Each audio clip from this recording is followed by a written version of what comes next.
Hello curious minds. आज हम एक ऐसे सफर पर निकलने वाले हैं जहां फिजिक्स यानी कि energy, force, motions of science, biology और साइकोलॉजी यानी जीव विज्ञान और मनोविज्ञान के साथ मिलकर एक अनोखा तालमेल बनाता है। Imagine physics as a dance. Dance मतलब डीजे वाला डांस। कौन वाला डांस? डीजे वाला डांस। ठीक है। फिजिक्स एज अ डीजे जो बिट्स सेट कर रहा है और बायोलॉजी व साइकोलॉजी उसके साथ अपने अंदाज में डांस कर रहे हैं। मजेदार सफर होने वाला है। तो चलिए सीट बेल्ट बांध लीजिए और तैयार हो जाइए। मैं हूं अभिनंदन कुमार आजाद और आप लोगों का एक बार फिर से स्वागत करता हूं अपने YouTube चैनल शांति क्लासेज पर। हम लोग फेनमैन लेक्चर्स ऑन फिजिक्स देख रहे थे जिसमें हम लोग थर्ड चैप्टर तक पहुंच गए थे, जिसमें हम लोग डिफरेंट साइंस के सब्जेक्ट्स और डिफरेंट ब्रांचेस ऑफ साइंस का फिजिक्स के साथ रिलेशन देख रहे थे। हम लोग क्या संबंध है दोनों में, किस प्रकार से फिजिक्स हर जगह घुसा हुआ है। कोई भी साइंस का ब्रांच जो है वो फिजिक्स से अछूता नहीं है। तो कई सारी चीजें हम लोग देख लिया था, जैसे केमिस्ट्री का देखा था, जियोलॉजी का देखा था, और आज की इस वीडियो लेक्चर में हम लोग देख रहे हैं बायोलॉजी का फिजिक्स से रिलेशन और साइकोलॉजी का फिजिक्स से रिलेशन कि कैसे इसमें फिजिक्स इन्वॉल्व है। तो चलिए शुरू करते हैं बिना समय गवाए हुए। तो आप लोगों से आग्रह है कि सबसे पहले वीडियो को लाइक कर दीजिएगा, चैनल को सब्सक्राइब कर दीजिएगा, बेल आइकन पर क्लिक कर लीजिएगा और वीडियो को लाइक कर वीडियो को शेयर करना आपको नहीं भूलना है। चलिए स्टार्ट करते हैं। स्टार्ट है आपका physics and biology, the dance of life. The early days biology as a continuity game, counting game. कहता है कि बायोलॉजी शुरुआत में जो था एक काउंटिंग गेम के जैसा था। जब फिजिक्स नहीं हुआ करता था तो बायोलॉजी मतलब क्या? कहता बायोलॉजी पुराने समय में जो बायोलॉजी था वो बस गिनती का खेल था। ठीक है। मतलब कि कीड़ा कोई है तो कीड़ा का पैर कितना है, कितनी पतियां होती हैं, कौन से जीव कहाँ रहते हैं, बस यही सब किया जाता था इसमें। ठीक है। बायोलॉजी में कुछ नहीं। भाई बायोलॉजी में सब जब तक फिजिक्स नहीं आया बायोलॉजी में, ठीक है, तब तक लोग बायोलॉजी में क्या पढ़ रहे थे? तो बायोलॉजी में बस ये पढ़ रहे थे कि बताओ भैया शेर के जो है वो क्या खाता है, बकरी क्या खाता है, शेर के को पैर होता है, चिल्ली के को पैर होता है, यही सब बस पढ़ते थे। ठीक है। लेकिन उसके बाद क्या आया? मतलब उस वक्त फिजिक्स नहीं था, फिजिक्स का कोई रूल नहीं था। बेचारा फिजिक्स बस चुपचाप देख रहा था, सोच रहा था कि मेरा बारी कब आएगा। ठीक है। उसके बाद आया physics. Physics enters with the law of energy conservation. सबसे पहले एनर्जी कंजर्वेशन से फिजिक्स जो है वो बायोलॉजी में घुसा। घुसा तो क्या हुआ जी? कहता है फिर एंट्री होती है जूलियस मेयर का। ठीक है। जूलियस मेयर, जूलियस मेयर का एंट्री होती है, जिन्होंने गौर किया कि जीव जो है वो भोजन को ऊर्जा में बदलते हैं, एनर्जी में कन्वर्ट करते हैं फूड को। ठीक है। और उससे हीट रिलीज करते हैं। कहता है living organism converts food into energy and release heat. Heat में कन्वर्ट करते हैं। यही खोज बनी law of conservation of energy का। इसी से क्या बना दी? The law of conservation of energy का। यानी कि एनर्जी ना तो क्रिएट होती है और ना ही डिस्ट्रॉय होती है। एनर्जी नेवर डिसअपियर, वो गायब मिट नहीं सकती है, बस एक फॉर्म से दूसरे फॉर्म में ट्रांसफॉर्म बस होती है। ठीक है। ठीक वैसे ही जैसे आपके एग्जाम की एनर्जी रिजल्ट आते ही गायब हो जाती है, उसी प्रकार से एनर्जी नेवर कभी भी ये डिसअपियर नहीं होती है। ठीक है। ये सिर्फ क्या होती है? ट्रांसफॉर्म होती है। बस आपको लगता है कि आपका एनर्जी खत्म हो गया है, और खत्म नहीं होती है। अगला है blood circulation, the physics of heart. Heart का क्या काम है? ब्लड को सर्कुलेट करना। और ये ऐसे कर लेता है? नहीं, वहां भी फिजिक्स लग रहा होता है। कहीं भी कुछ भी अपने आप नहीं हो रहा है, हर जगह कुछ ना कुछ लॉ से ही काम हो रहा है, और वही लॉ जो है वो फिजिक्स है। फिजिक्स कुछ अलग नहीं है। जो लॉ है, जो बार बार एक रिपीटेड काम हो रहा है, जैसे पेन को छोड़ोगे तो वो नीचे जमीन पे ही गिरेगा बार बार। ठीक है। जो रिपीटेड काम हो रहा है वही क्या है? फिजिक्स है। जो लॉ को फॉलो कर रहा है, जो अपने आप स्पॉन्टेनियस कुछ भी नहीं हो जा रहा। अगर कुछ भी हो जाता तो क्या आपका फिर डॉक्टर इलाज कर पाता है? ठीक है। जब कोई लॉ ही समझ में नहीं आता तो क्या डॉक्टर इलाज कर पाएगा? वो लॉ के हिसाब से इलाज करता है ना, कि ऐसा होता है तो ऐसे कर देंगे तो ऐसा हो जाएगा, ऐसे कर देंगे तो ऐसा हो जाएगा। ये हड्डी बस यहाँ पे ये काम कर रहा था, तो हड्डी को रिप्लेस करके अगर लोहा भी निकाल देंगे तो काम चल जाएगा। ये इसी प्रकार से काम चल रहा है ना। और जब ये लॉजिक लगता है मतलब वहां पे आ गया फिजिक्स। ठीक है, वहां पे कौन काम कर रहा है, कहता फिजिक्स काम कर रहा है। जैसे हमारा दिल एक बायोलॉजिकल पंप है। ठीक है, हमारा दिल क्या है, कहता एक बायोलॉजिकल पंप है जो फ्लूइड डायनेमिक्स के प्रिंसिपल पर काम करता है। ठीक है, फ्लूइड डायनेमिक्स जो कि हम लोग अभी स्टार्ट भी करने वाले हैं मैकेनिक्स में, मैकेनिकल इंजीनियरिंग में। एक्चुअली मेरे जो टीचर थे, ठीक है, वो इसी पे स्टडी कर रहे थे, इसी पे पीएचडी वो आईआईटी दिल्ली से कर रहे थे। ठीक है, पीएचडी इसी पर उनका चल रहा था कि आपके अंदर जो ब्लड का सर्कुलेशन होता है, फ्लूइड का सर्कुलेशन होता है, उसमें फ्लूइड मैकेनिक्स कैसे काम करता है। ठीक है, तो फ्लूइड मैकेनिक्स के इक्वेशन से ऊपर क्वेश्चन करना था। तो आपके ब्लड में भी जो ब्लड का पंपिंग हो रहा है, जो ब्लड का पंपिंग कर कौन रहा है, तो आपका हार्ट कर रहा है। ठीक है, एक बायोलॉजिकल पंप जैसे जनरली जो पंप होता है जो आपके घर में लगा होता है पानी को नीचे से ऊपर, जिसको तुम मोटर बोल देते हो, वह मोटर नहीं, वो पंप होता है जो पानी को धरती से निकालता है ऊपर ले जाता है, वो पंप कर रहा है। वो मोटर नहीं होता, मोटर वो होता है जो आपका पंखा में लगा होता है। ठीक है, आप पंखा वाला जो मोटर लगा हुआ उसको पानी में डालो तो खराब हो जाएगा जी।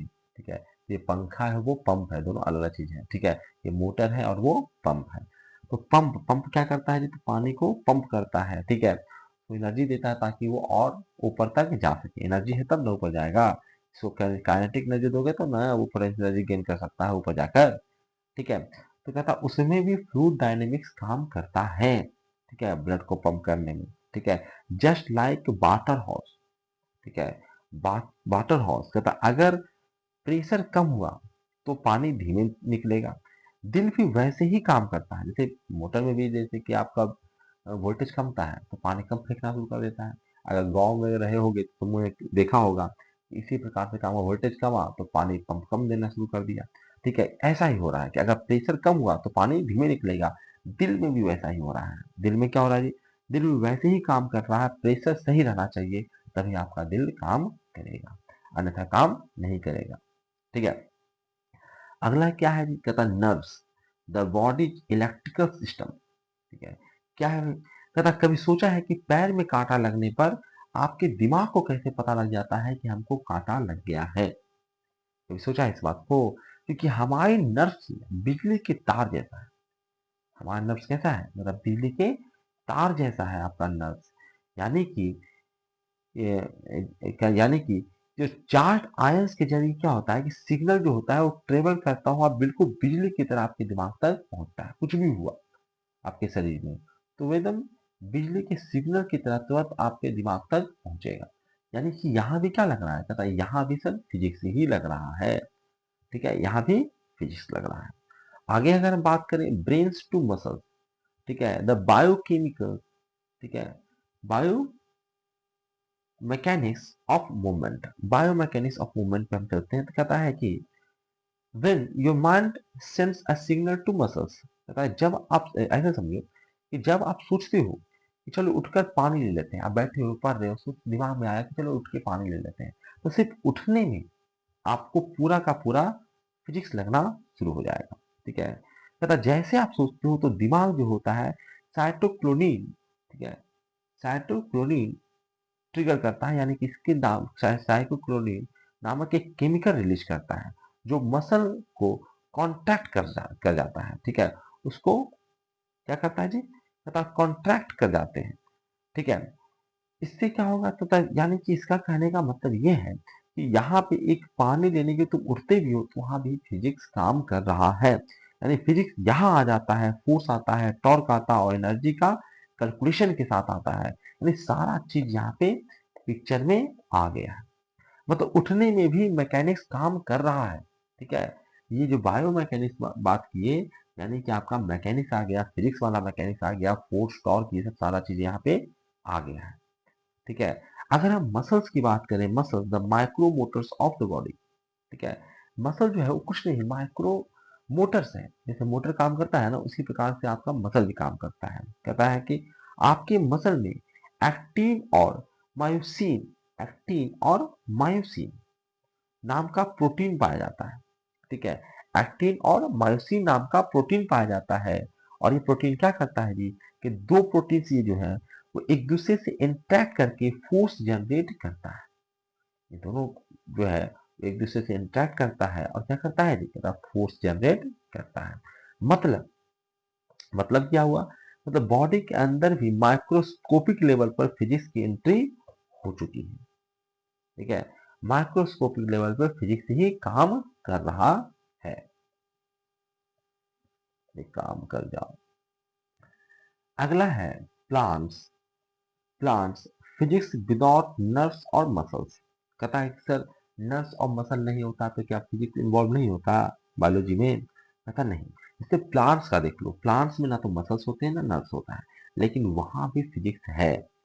कहता है पौधों में, ठीक है, प्लांट्स में ना तो मसल होता है और ना ही नर्व्स होता है, लेकिन वो भी ग्रो करते हैं, मूव करते हैं, पर कैसे करते हैं? ठीक है, कैसे करते हैं? तो कहता है वहां होता है फोटोसिंथेसिस। ठीक है, वहां क्या होता है, फोटोसिंथेसिस। यहाँ पे जो लाइट एनर्जी होता है, लाइट एनर्जी है, ठीक है, लाइट एनर्जी मतलब कौन चीज, फिजिक्स ना ये। कहता है ये क्या बदला सर? तो कहता है केमिकल रिएक्शन ना होगा वहां जी।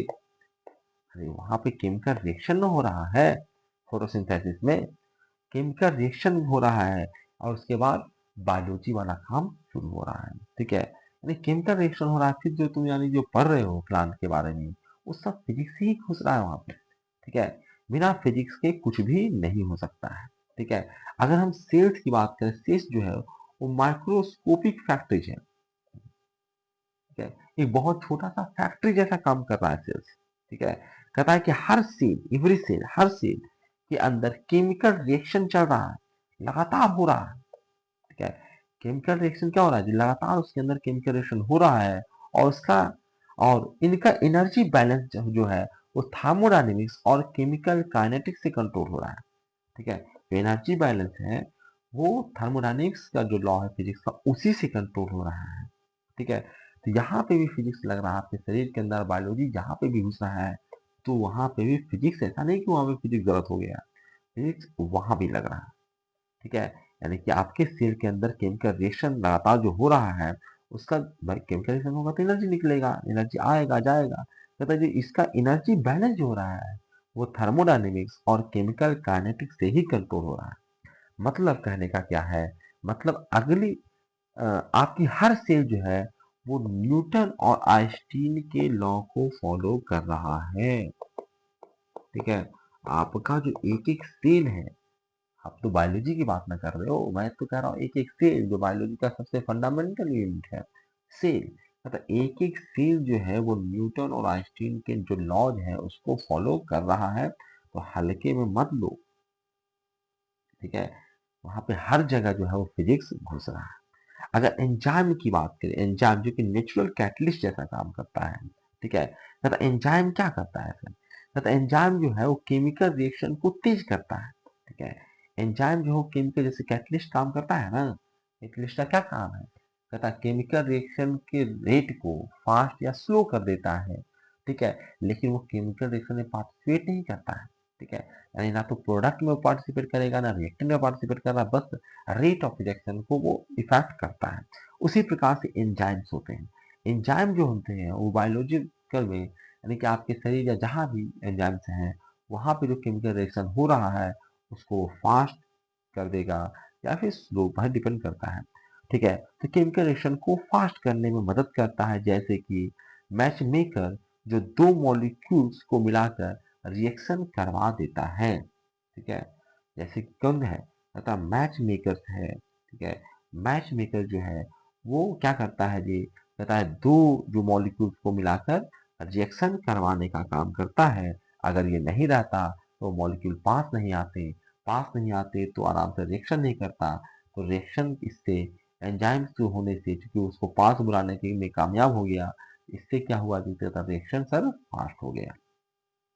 ठीक है, अगला कहता एंजाइम तो हो गया सर, कहता isotopes the atomic detectives of biology. ठीक है, ये क्या है सर? पता अगर हम साइंस में आइसोटोप्स की बात करें, तो आइसोटोप्स का इस्तेमाल करके वैज्ञानिक जो है वो बॉडी के अंदर हो रही केमिकल रिएक्शन को ट्रैक कर सकते हैं।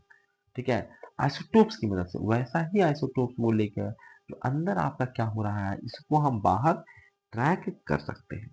ठीक है, अगर फिजिक्स ने बायोलॉजी को रहस्यों को उजागर करने के लिए एटॉमिक लेवल का मैग्नीफाइंग ग्लास दिया। ठीक है, फिजिक्स ने ही क्या किया, बायोलॉजी में क्या क्या हो रहा है। ठीक है, तो उसको जो तुम मैग्नीफाई करके देखते हो, ये मैग्नीफाई करके दिखाने का काम कौन कर रहा है, ये ऑप्टिक्स से भी ना माइक्रोस्कोप पढ़ते हो जी, तो फिजिक्स से ना है वो। ठीक है, तो ये फिजिक्स की ही देन है कि आपको माइक्रोस्कोप दिया गया, उस माइक्रोस्कोप से मैग्नीफाई कर करके एक एक चीजों को देखा, तुम समझे, ये फिजिक्स की ही देन है ना। तो फिजिक्स ने ही ने तुम्हें को है जो एटॉमिक लेवल का मैग्नीफाइंग ग्लास दे रखा है, ताकि एक एक एटम को आप देख पाओ। ठीक है, अगला कहता है डीएनए की बात करता है, कहता DNA and protein the blueprint of life. ठीक है, जानते हो कि डीएनए जो है, कुछ भी तुम्हारे अंदर है तो सब डीएनए में सेम है। ठीक है, एक कोड जैसा है वो डीएनए। ठीक है, तुम्हारे अंदर जो भी चेंज होना है, हो चुका है या हो रहा है, जो कुछ भी तुम्हारी प्रॉपर्टी है, वो सब तुम्हारे डीएनए में सेम है। ये कहता है ब्लूप्रिंट के बारे में कि डीएनए को डबल हेलिक्स स्ट्रक्चर, ठीक है, डीएनए का डबल हेलिक्स स्ट्रक्चर हो गया, या एक्सरे हो गया, ठीक है, या क्रिस्टलोग्राफी हो गया, GRAPHY, ये सब क्या है, फिजिक्स की मदद से डिस्कवर हो पाया है। ठीक है, ये सब जो है फिजिक्स की मदद से डिस्कवर की गई थी। ठीक है, कुछ भी अपने आप बिना फिजिक्स के नहीं आया। ठीक है, सब में फिजिक्स घुसा हुआ है। ठीक है, ऐसे तो हर एक साइंस में दूसरा साइंस घुसता है, लेकिन फिजिक्स के बगैर तो भैया आप किसी की कल्पना भी नहीं कर सकते। बिना फिजिक्स के आप किसी की कल्पना नहीं कर सकते हो। ठीक है, अगर हम बात करें, ये कहें कि बायोलॉजी का जेनेटिक कोड ही फिजिक्स है, ठीक है, या फिर कहो कि बायोलॉजी का जेनेटिक कोड भी फिजिक्स के लॉ पर बेस्ड है।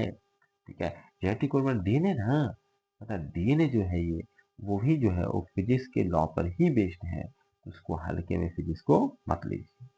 अगला है the big question, what drives life, जीवन को कौन ड्राइव करता है।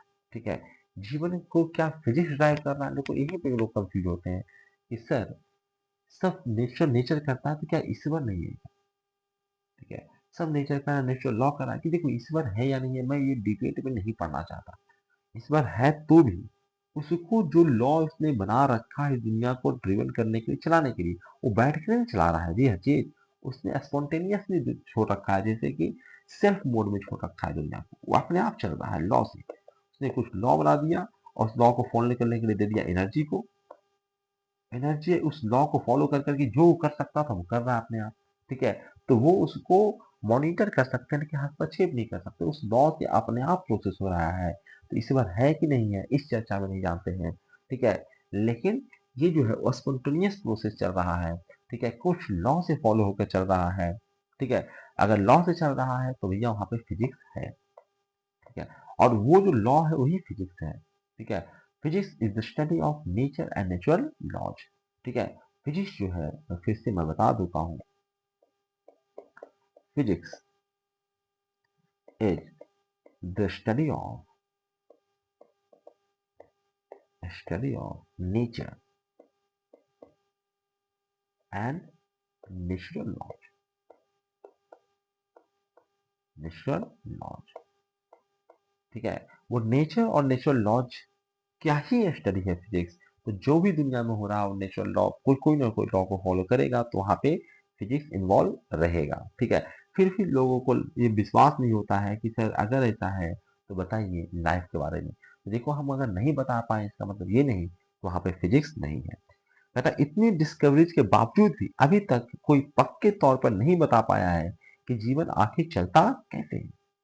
ठीक है, अभी तो कोई नहीं बता पाया है कि जीवन चलता कैसे है।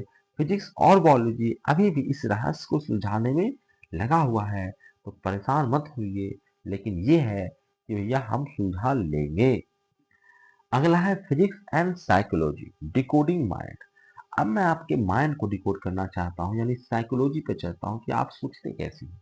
ठीक है, आपके दिमाग में क्या चल रहा है, कब टेंशन आ रहा है, क्या परेशानी आ रहा है, इन सब के पीछे भी फिजिक्स है।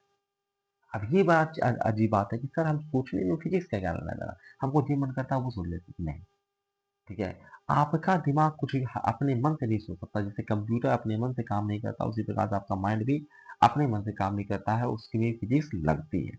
ठीक है, न्यूटन ने कहा था न्यूटन ने कहा था कि आपके माइंड पे लगने वाले सारे फोर्सेस को कैलकुलेट करके हम ये बता सकते हैं कि आप इस वक्त क्या सोच रहे हो। ठीक है, सोचने में फिजिक्स है। ठीक है, यही नहीं, ऐसे समझिए, ठीक है, कि आपका दशा चलता है। ठीक है, जैसे कहता है कि आप पर शनि की दशा चल रही है। ठीक है, आपका ये ग्रह खराब चल रहा है। ठीक है, आप विवादों में फंस जाओगे। ठीक है, आप देखते भी हो कि विवाद में फंस जाता हो, बेकार में टेंशन चलता रहता है। ये क्या, कैसे ये असर कर रहा है। ठीक है, तो कह रहा है कि ऊपर से जो आपके ग्रह नक्षत्र जो है वो आपके फोर्स लगा रहे हैं। कहता फोर्स कहाँ पे लगा रहा है, कहता आपके माइंड पे। ठीक है, और माइंड में जो है वो आपके विचारों को प्रवर्तित कर रहा है। कहता विचार हमारा कैसे प्रवर्तित कर देगा सर।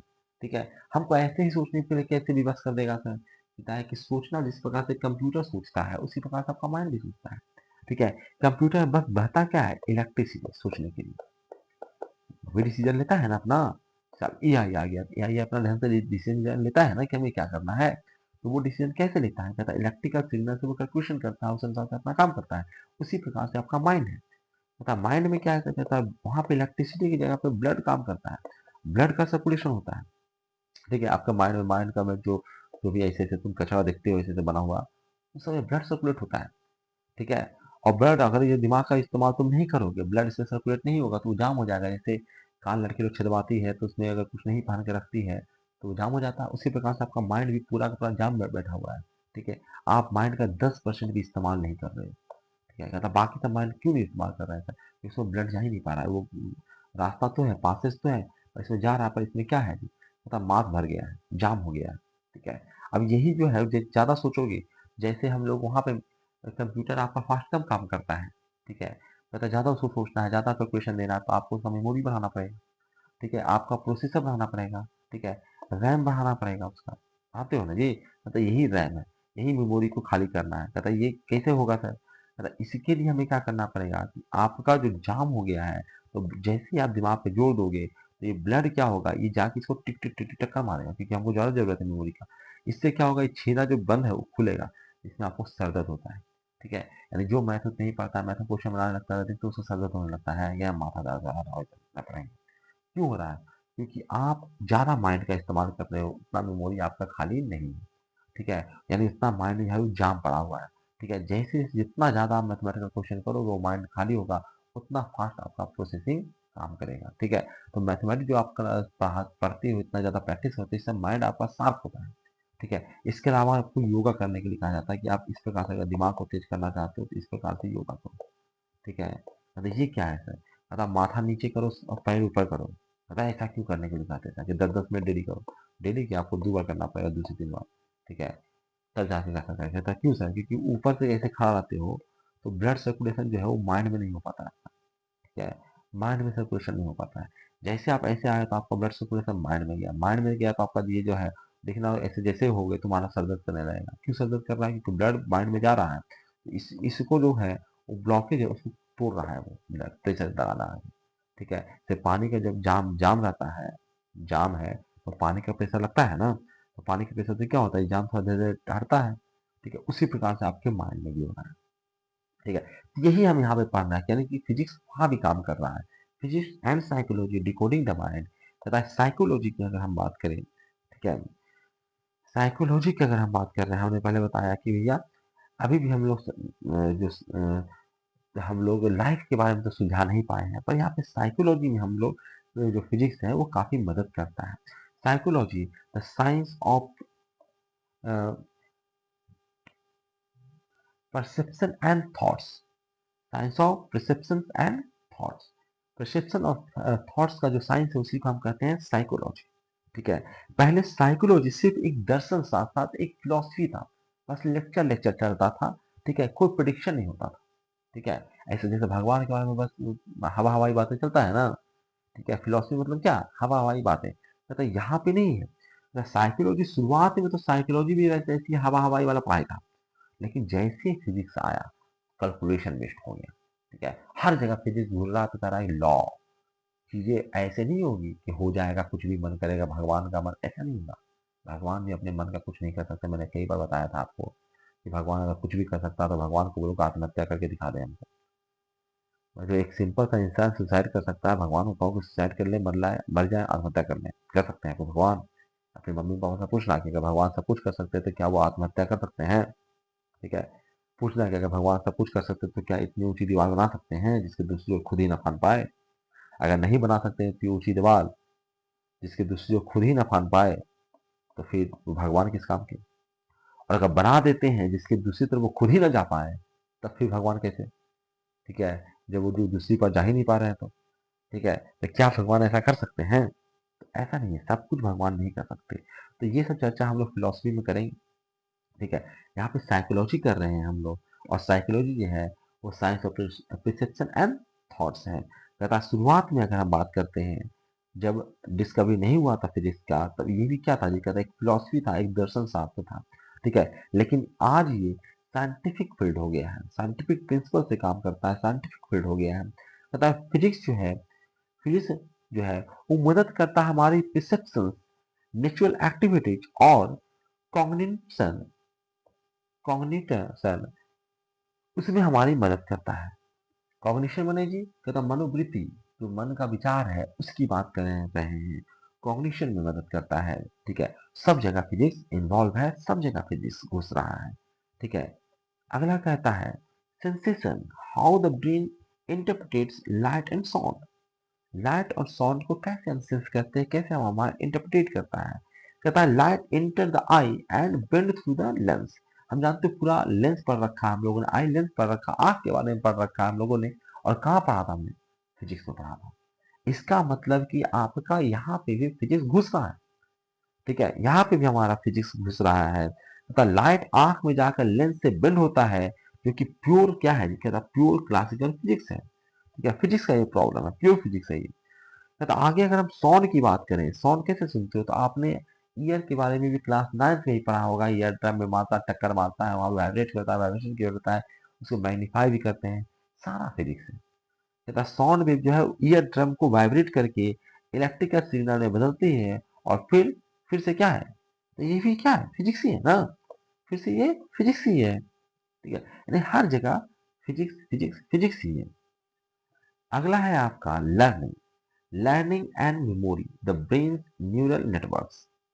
ठीक है, कहता है जब हम कुछ नया सीखते हैं, ठीक है, जब हम कुछ नया सीखते हैं तो न्यूरोन जो है वो रिवाइव होता है। ठीक है, रिवायर्स, ठीक है, रिवायर्ड हो जाता है। ठीक है, रिवायर्ड हो जाता है जब कुछ हम नया चीज सीखते हैं। कुछ वैज्ञानिक तो ये भी मानते हैं, ठीक है, कि क्वांटम मैकेनिक्स जो है और इलेक्ट्रोमैग्नेटिज्म, ठीक है, क्वांटम मैकेनिक्स यानी क्वांटम इंटरैक्शन और इलेक्ट्रोमैग्नेटिक, ठीक है, इफेक्ट भी मेमोरी फॉर्मेशन में रोल निभाते हैं। जो आपका मेमोरी फॉर्मेशन होता है उसमें आपका, ठीक है, क्वांटम मैकेनिक्स और इलेक्ट्रोमैग्नेटिक इफेक्ट भी जो होता है वो आपके मेमोरी के फॉर्मेशन में एक रोल निभाते हैं, एक रोल अदा करते हैं। तथा कॉन्शियसनेस की अगर हम बात करें, कॉन्शियस माइंड के बारे में सुने होंगे, तो वो कॉन्शियसनेस की बात करें तो ये भी एक फिजिक्स का पजल बना हुआ है। तथा सोचने की प्रक्रिया आखिर होती कैसे है? सोचने की प्रक्रिया आखिर कैसे होती है? ठीक है, कुछ वैज्ञानिक मानते हैं कि क्वांटम मैकेनिक्स जो कॉन्शियसनेस है आपका को एक्सप्लेन कर सकता है। ठीक है, हम क्वांटम मैकेनिक्स से कॉन्शियसनेस को एक्सप्लेन कर सकते हैं, ऐसा अभी माना जा रहा है। एक्सप्लेन करना बाकी है, पर लोगों का ऐसा साइंटिस्टों का मानना है, यानी यहाँ भी फिजिक्स घुस रहा है। मतलब आपको सोचने भी है तो वहां पे भी क्या लग रहा है, ज्यादा फिजिक्स लग रहा है। एक चीज आप सोचते हो तो वहां पे भी क्या लगता है, फिजिक्स के फंडामेंटल लॉ से आपका सोच भी बंधा हुआ है। वो आपका सोच तक भी जो फिजिक्स से आजाद नहीं है। अगला है कि why this matter, physics is the key to understand life and mind. क्यों आखिर ये मैटर कर रहा है, क्यों आखिर फिजिक्स जो है वो आपके दिमाग, आपकी पूरी दुनिया, पूरा लाइफ को समझने में मदद करता है। ठीक है, तो हम आगे उतरते हैं। कहता है फिजिक्स प्रोवाइड द टूल्स। कहता है जितना चीजें आप पढ़े हो उसको पढ़ने में कई इंस्ट्रूमेंट्स की जरूरत पड़ रहा है, वो भी फिजिक्स ही दे रहा है। जैसे माइक्रोस्कोप है, जैसे एक्सरे है, जैसे एमआरआई स्कैन है, ये सब फिजिक्स की ही देन है। ठीक है, कहता ऑल फिजिक्स इन्वेंशन, ये सब के सब क्या है? फिजिक्स के ही इन्वेंशन है, इसके बगैर काम नहीं चल सकता था आपका। तो फिजिक्स को साइड में रख के सोचोगे कि बाकी साइंस को पढ़ लें, तो वो भी संभव नहीं है। ठीक है, आगे कहता है द एटॉमिक कनेक्शन। ठीक है, एटॉमिक कनेक्शन क्या है? कहता है कि at the core of everything, हर चीज सेल से लेकर थॉट्स तक एटम्स और एनर्जी से ही बना हुआ है। चाहे कहाँ से जी, कहता सेल से लेकर यहाँ तक कि आपके विचार तक, सेल माने बायोलॉजी और थॉट्स माने साइकोलॉजी। कहता है ये सब के सब जो है वो एटम्स और एनर्जी से बना हुआ है और उसके ही लॉ यानी फिजिक्स के लॉ को ओबी करता है, उसका पालन करता है। ठीक है, कहता है कि बायोलॉजी हो गया या साइकोलॉजी हो गया।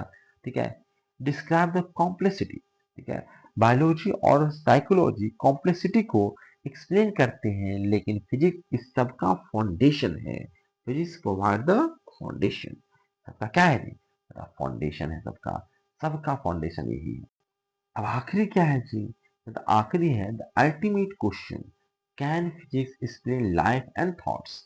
जहां पे अटक गए कि लाइफ को क्या फिजिक्स एक्सप्लेन कर रहा सकता है, तो हमने पहले ही कहा कि भैया सवाल तो है कि क्या फिजिक्स से हम अपने जीवन और विचारों की सभी गुत्थियों को सुलझा सकते हैं। हमारी समस्या, हमारी जो हमारा दिमाग में समस्या उत्पन्न हो रहा है, सभी को सुलझा सकते हैं। इसका जवाब है यस, हाँ, हम कर सकते हैं, कर नहीं पाए हैं पर कर सकते हैं। शायद हाँ, या फिर हो सकता है नहीं भी हो सकता है, लेकिन ये खोज चल रहा है। ठीक है, ये चल रहा है और मुझे कम से कम ये भरोसा है कि फिजिक्स जो है वो आपके जीवन को भी एक्सप्लेन कर सकता है। जिंदगी कहाँ से आया, क्यों आया, तुम यहाँ पे क्यों हो, क्योंकि सबका रीजन है। ठीक है, कुछ भी भगवान भी अगर किया है तो उन्होंने ऐसे ही नहीं किया। कोई भगवान होंगे, ठीक है, हो सकता है कोई एलियन ही हो जिसको तुमने भगवान कह दिया। ठीक है, वो उसमें हम नहीं जाते हैं। ठीक है, लेकिन ये है कि आपका कुछ ना कुछ लॉ को फॉलो वो करके ही ये दुनिया चल रही है। अपने मनमानी से, किसी की मर्जी से दुनिया नहीं चल रही, जो मेरा मानना है। कुछ लॉ से चल रही है और इसी लॉज को हमको पढ़ना है, उसी को हम कहते हैं फिजिक्स। ठीक है, क्या समझा? यानी फिजिक्स सिर्फ इक्वेशंस नहीं है, यह जिंदगी और दिमाग के पीछे की असली ताकत है। ये फिजिक्स को सिर्फ इक्वेशन ना समझिए। ये क्या है जी? कहता है फिजिक्स जो है वो जिंदगी और दिमाग के पीछे का असली ताकत है। कहता है कि बायोलॉजी और साइकोलॉजी में भी फिजिक्स है, घुसा हुआ है। उसको ढूंढिए, ढूंढ के निकालिए। फिजिक्स हर जगह मदद करेगा आपको। फिजिक्स समझिएगा तो वो बायोलॉजी में भी घुसेगा, उसको भी समझने में मदद करेगा और आपको साइकोलॉजी वगैरह में आपके दिमाग को भी पढ़ने समझने में मदद करेगा। हर क्रिया, हर सोच कहीं ना कहीं फिजिक्स का ही जादू जरूर छुपा हुआ है उसमें। ठीक है, फिजिक्स का ही जादू सब में छिपा हुआ है, ये ध्यान रखिए। अब चलते हैं हम लोग कंक्लूजन पे। बहुत हो गया लंबा चौड़ा, कंक्लूड करते हैं। कहता आज हमने देखा कि फिजिक्स बायोलॉजी और साइकोलॉजी के साथ एक गहरा रिश्ता रखती है। फिजिक्स सिर्फ फोर्स और मोशन की बातें नहीं है। फिजिक्स सिर्फ फोर्स और मोशन मत समझिए फिजिक्स को। ठीक है, कि बात ये लाइफ जो है और ये जो माइंड है आपका, जो आज हमने देखा, ये जो लाइफ है और माइंड है, इसको समझने का सबसे पावरफुल टूल जो है वो फिजिक्स ही है। ठीक है, अगर तुम जानना चाहते हो कि दिमाग कैसे काम करता है, तो फिजिक्स ही इसका जवाब देगा। बायोलॉजी के पास इसका जवाब नहीं होगा। ठीक है, आज नहीं है पर जब भी होगा तो वो फिजिक्स के पास ही होगा। तो अगली बार जब आप हार्टबीट सुने, आगे लगा के हार्टबीट सुनते हो ना, या फिर दिल रख के, दिल पे कान रख के, दूसरा के दिल पे कान रख के हार्टबीट अपना सुनते हो ना, या कि दूसरे को सुनते हो, तो जब भी आप हार्टबीट सुनो, सोचो या कोई नई चीज सीखे सीखे। ठीक है, याद रखिए फिजिक्स आपके साथ है, हर जगह फिजिक्स है। फिजिक्स को इतना हल्के में नहीं लेना है। ठीक है, फिजिक्स के बगैर इस दुनिया की कल्पना आप नहीं कर सकते। फिजिक्स सिर्फ नंबर से कहीं ज्यादा है। ठीक है, सिर्फ फिजिक्स नंबर ही नहीं है। Physics not just about numbers. ऐसा नहीं है कि फिजिक्स में जो है, जैसे मैथ में जो नंबर से खेलते रहते हैं, तो फिजिक्स सिर्फ नंबर नहीं है। फिजिक्स सिर्फ नंबर नहीं है, ये वह ताकत है जो हमारे जीवन और विचारों को आकार देता है। ये आज हमने देखा इस बात को, बायोलॉजी और साइकोलॉजी को समझने के बाद। तो फिजिक्स, उम्मीद करते हैं कि फिजिक्स के बारे में तुम जो तुम्हारा विचार था वो कुछ ना कुछ बदला होगा। फिजिक्स कितना लिंक्ड है और अंत में तुमको कोई भी सब्जेक्ट पढ़ने जाओ, फिजिक्स पढ़ना पड़ेगा, फिजिक्स जानना पड़ेगा, फिजिक्स उसमें इन्वॉल्व है। ठीक है, फिजिक्स के बगैर वो नहीं चल रहा है। ठीक है, उसको तुम किसी नाम से पढ़ जाओ, किसी सब्जेक्ट में घुसा के पढ़ जाओ, लेकिन फिजिक्स वहां पे घुसेगा। ठीक है, आप बायोलॉजी पढ़ने चले गए कि सर हमको फिजिक्स से छुटकारा मिल जाएगा, हम तो डॉक्टर बन जाते हैं, नहीं छुटकारा मिलेगा आपको। वहां पे भी जो ब्लड सर्कुलेशन हो रहा है, वहां पे भी फ्लूइड मैकेनिक्स पढ़ना पड़ेगा आपको। ठीक है, हाँ, हो सकता है तुम्हें हल्के हल्के पढ़ के निपटा दूं, वो अलग बात है। ठीक है, आपको पढ़ना पड़ेगा। ठीक है, मैकेनिक आप सांस ले रहे हो, वहां पे भी फ्लूइड मैकेनिक्स देखना पड़ेगा। ठीक है, पंपिंग हो रहा है, आपका हार्ट काम कर रहा है, ब्लड को पंप कर रहा है, वहां पे भी फिजिक्स काम कर रहा है। ठीक है, हर जगह इलेक्ट्रिकल सिग्नल आपके माइंड तक जा रहा है, उसको रीड कर रहा है, इलेक्ट्रिकल सिग्नल का काम कर रहा है। इलेक्ट्रिसिटी जैसे काम करता है वैसे ही वहां पे काम कर रहा है, चार्ज चल रहा है। ठीक है, तो वहां पे फिजिक्स घुस रहा है, हर जगह फिजिक्स घुस रहा है। ठीक है, यानी फिजिक्स तुमको, भाई तुम चैप्टर बायोलॉजी में पढ़ लो, लेकिन फिजिक्स तो तुम पढ़ ही रहे हो ना। ठीक है, हर जगह फिजिक्स आ रहा है, तो फिजिक्स को हल्के में मत लीजिए। ठीक है, तो चलिए ये चैप्टर भी खत्म हो गया, ये थर्ड चैप्टर था आपका। ठीक है, कि फिजिक्स का सभी और भी जो सब्जेक्ट थे उससे रिलेशन, जो रिलेशन हम लोगों ने 2 वीडियो में कंप्लीट कर दिया है। अब नेक्स्ट वीडियो में हम लोग देखने वाले हैं कंजर्वेशन ऑफ एनर्जी। देखो, हम लोग क्या हो रहा है कि हम लोग चैप्टर को इंटरेस्टिंग बनाना चाहते हैं। हम ये बताना चाहते हैं कि पूरा दुनिया जो है वो एनर्जी का ही खेल है, इसलिए हम सबसे पहले एनर्जी पढ़ा रहे हैं। हम टाइम डिस्टेंस पर बाद में पहुंचेंगे, सबसे पहले हम एनर्जी का खेल बता रहे हैं, ताकि मैं एनर्जी से हर चीजों को समझा सकूं, एनर्जी से चीजों को एक्सप्लेन कर सकूं। ठीक है, कि दुनिया में जब भी कोई कॉम्प्लिकेटेड सिचुएशन फंस फंस जाओ कि ये कैसे हो रहा है, ये तो जादू हो गया, सबका जवाब यही देगा। बस एक चीज, ये दुनिया जो है वो अन्नपूर्णा माता से बनी हुई है, ये शक्ति से बनी हुई है। ठीक है, शक्ति से मैं स्टोरी बताता हूँ फिर से। ठीक है, कि सबसे पहले आए शिव। ठीक है, सबसे पहले कौन आया थी? ऐसा ब्लैंक पेज है तो मैं ब्लैंक पेज की ओर चलता हूँ और आपको मैं एक्सप्लेनेशन देता हूँ कि क्या दुनिया में चल रहा है। ठीक है, सबसे पहले आए कौन? कहता शिव। शिव के पास थी उनकी शक्ति। ठीक है, शिव के पास थी शक्ति। ठीक है, और फिर आए ब्रह्मा। ब्रह्मा को कहा, ठीक है, शिव आए और शिव ने कहा, ठीक है, कि भाई ब्रह्मा जी, इस दुनिया को किसने बनाया? ब्रह्मा जी ने ना। तो ब्रह्मा जी को कहा कि ब्रह्मा जी, आप ना इस दुनिया का क्रिएशन करें। तो ब्रह्मा जी ने कहा कि देखो, हम क्रिएशन तो दुनिया का कर दे, पर किस चीज का बनाए? हमको बनाना दुनिया आता है, पर हमको दो तो सामान तो दो बनाने के लिए।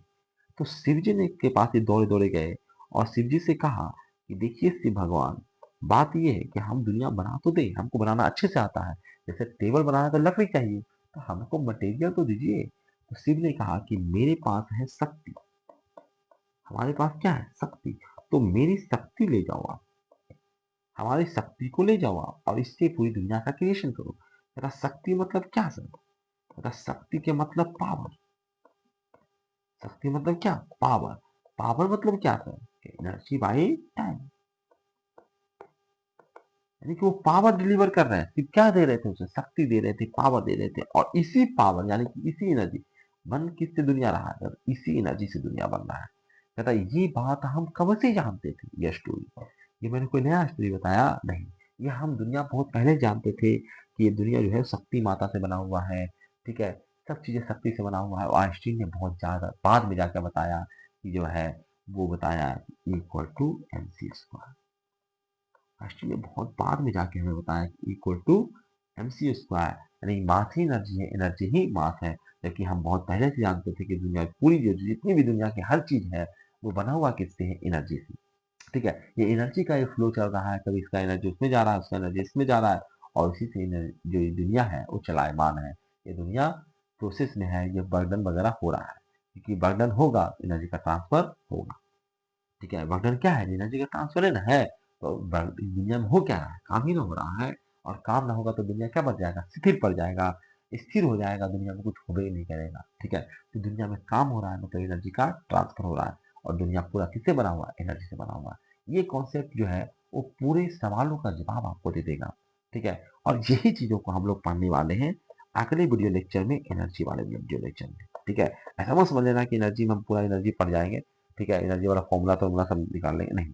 हम फिलहाल एनर्जी के कॉन्सेप्ट को समझने वाले हैं, ताकि उस कॉन्सेप्ट की मदद से हम आगे फिजिक्स को समझ सकें, जो भी चैप्टर आएंगे फिजिक्स को उसको समझ सकें, ठीक है। तो आप हमारे साथ बने रहिए, ये सब जो है ये सब कोई और नहीं बताएगा, और किसी बुक में नहीं मिलेगा आपको, ठीक है, ये मैं ही बताऊंगा, ठीक है।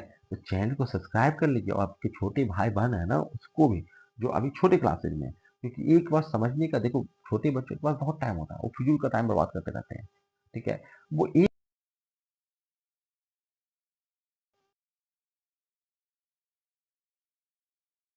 अपना ही अपने चलन चलने लगा, ठीक है। तो हम लोगों ने समझ लिया, तो आप लोग थोड़ा सा मेरे वीडियो को सब्सक्राइब कर लीजिए, ठीक है।